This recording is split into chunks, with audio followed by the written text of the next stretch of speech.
Hello, here we are back in the office this week as we contemplate our weekly devotion for this now, what I would almost want to call the regular week of regular time here in the season of Pentecost.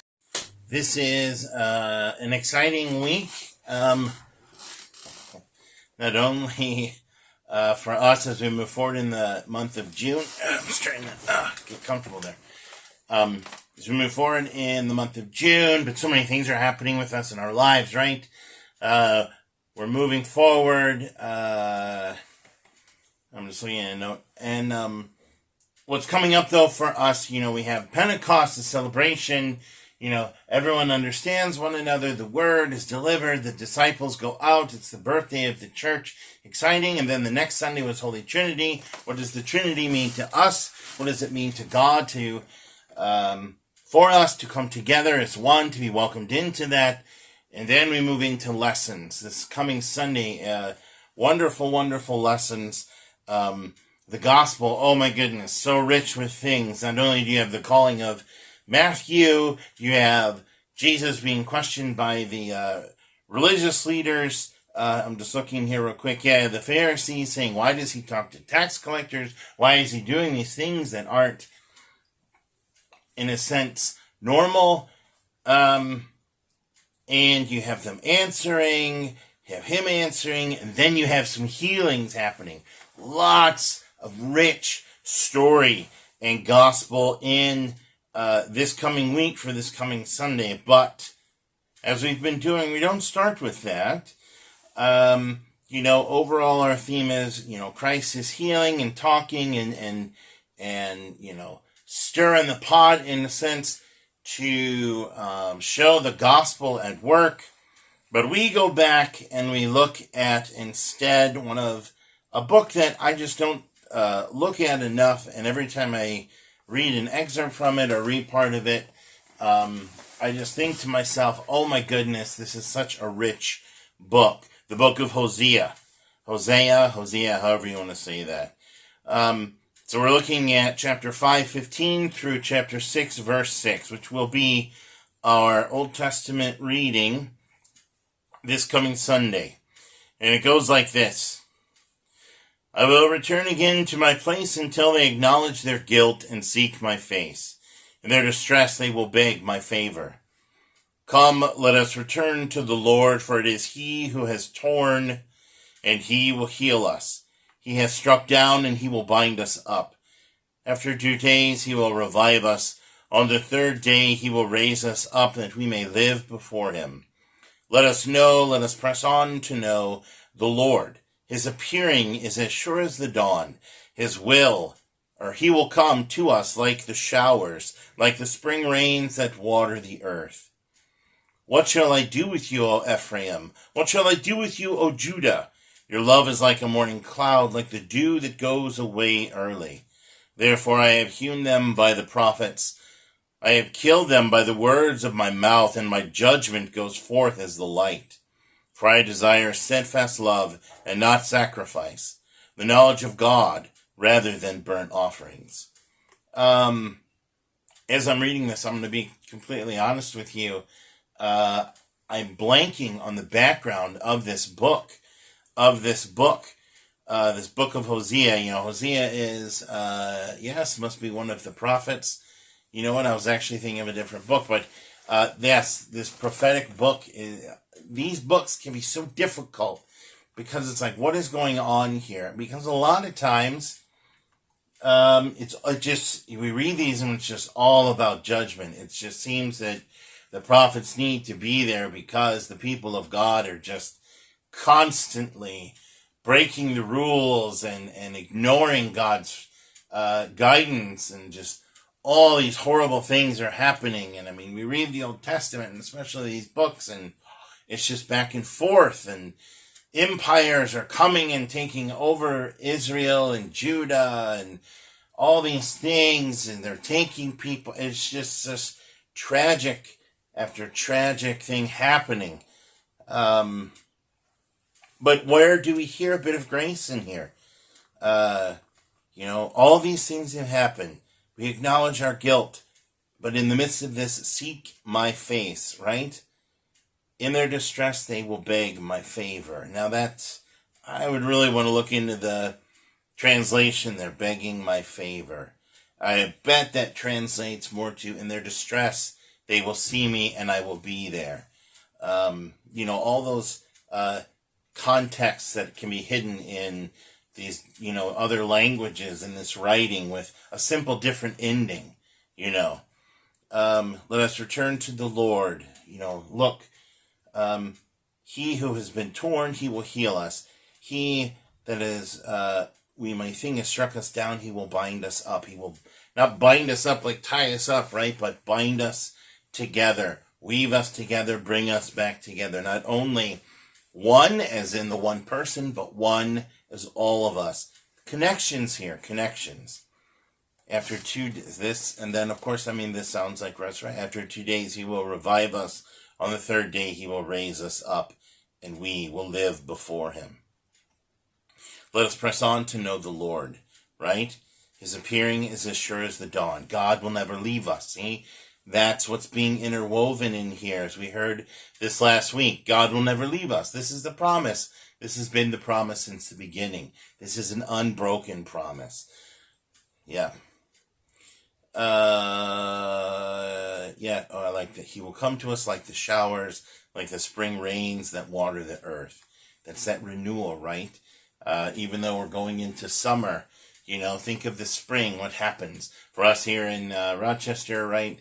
The snow melts and the ground is saturated, and we might look out and say, well, this is still dreary. But then the sun comes, and just these last few weeks, we've had all this hot weather, and then, the other day, it just started to rain. I can almost feel just the warm rain hitting my face, and just the cooling of the earth. Imagine or think of that smell of rain. I've only ever met one person that said they hated that smell, and that was actually 2 weeks ago. Someone's like, oh, I hate that smell of rain. And I was like, what? I've never met anyone that didn't, maybe they didn't love it, but it's just like, oh yeah, I can smell that. And it didn't evoke in them some kind of, I would say, more positive than negative feeling. But anyway, here we have it. So our devotion, written today by a fellow pastor, a pastor from Sumner, Washington. I'm going to say, she writes this: the Israelites get it. If they return to God, God will forgive them. This is really the story of the Old Testament.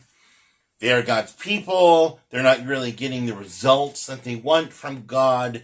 So these other things are more, in a sense, tantalizing. And so people turn this way. They're constantly, for lack of a better word, abandoning God for what seems like better gifts, better things. Do we relate to that? Ooh, I bet we do.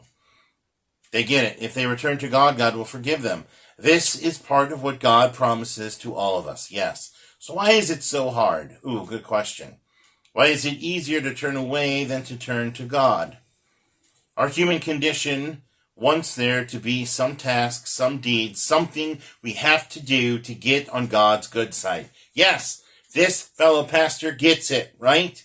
The Israelites get it. This pastor gets it. We get it. Surely everything that has been given or is promised, it's too good to be true. Surely we must do something, some task, some deed, something to get on God's good side. But God reminds us that steadfast love and knowledge of God are what God desires most from us. So, turn to your scriptures, love your neighbors, listen for God's voice each day, and healing, wholeness will come to you. Not in an instant, but over time. It can only be found when we are persistent in prayer and love. It's that idea, that centeredness on God and what God has given us. Now, is God calling us to be like God? No, but is to remember the gift of the gospel, right? steadfast love, knowledge of God, this is what God desires most from us. It's that connection. It's that relationship. The relationship that God shows to us, and in turn, we are called to show to others, to be to others, etc. etc. Turn to Scripture. Love your neighbors. Listen for God's voice each day. Healing and wholeness will come to you. Not in an instant, but over time. I'm trying to remember. I just read that.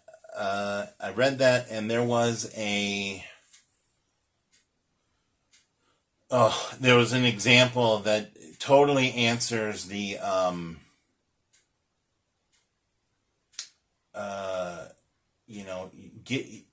getting like instant results, wanting instant results from our prayers or something like that, and I can't remember, but maybe I will next week. But because for the longest time, I'll just say, and I know I'm kind of rambling here, but for the longest time, it's like, well, why isn't my prayer been answered? Well, God's time isn't our time. Well, we hear that, and it's true, but at the same time, I'll be honest, like sometimes I've just said that so much that it feels like I just say it by rote, or it's just like, yeah, okay, but I need more. I need more from that now. I need more from that. But here, healing and wholeness, God will be there. We just need to remember that. It can be found when we are persistent in prayer and love. Yes. Yes. Good. So that's what's coming up. It's really this coming Sunday. It's like, how are we living in the gospel? You've been called, the lessons, you have all the tools, here's your toolbox. I am with you, but I trust you enough to go forward and to be the gospel, to be the church. And now so how are you going to do that? We continue, that's the point, even now, all these years later. We continue because God is with us, but it's up to us. Now, we look at the bigger picture, and sometimes people are using wrenches when they should be using a hammer for some things. Or, so all these tool metaphors. Anyway, let's close in prayer. Gracious God, help us to keep steadfast in our love for you and for others, all others. Inspire our hearts to hear your word and live it out in the world. It all comes down to that question for us, knowing what we know, how then will we choose to live? How will we choose to live and be the gospel that we've been entrusted with? So, much like Matthew, with all these different stories thrown in there, and lots of things that one can preach about or focus on, so is this devotion. Kind of a bit of a mix of things, but the bottom line comes down to, are we focused on God as much, or even a mustard seed worth, as much as God is focused on us in this relationship? And if so, how are we living it with others in the world? So, until next week, God bless.